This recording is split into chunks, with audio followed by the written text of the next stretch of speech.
موږ ولې ناهیلي سو؟ سره له دې چې د بادشاهانو د بادشاه الله تعالی جل جلاله بندگان یو. موږ ولې ناامیده سو؟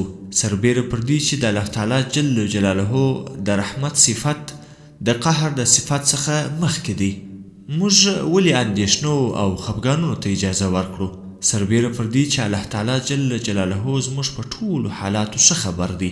په خپل رب ښه ګمان ولري او ډاډه واوسئ چې پراخي نږدې ده. خفګان پرېږدي او خپل ژوند پیل کړي. په کارونو کې ورننوځئ او غوټې پکښې ووهئ او له نورو سره ښېګڼه وکړي. الله تعالی جل جلاله به هیڅکله تاسې همداسې پرېنږدي. الله تعالی جل جلاله تل ژوندی او قائم ذات دی. ستاسې شکایتونه اوري او ستاسې په حالت خبر دی. نو تاسې د هرې شپې له 3 برخې دعاګانو څخه ګټه واخلئ.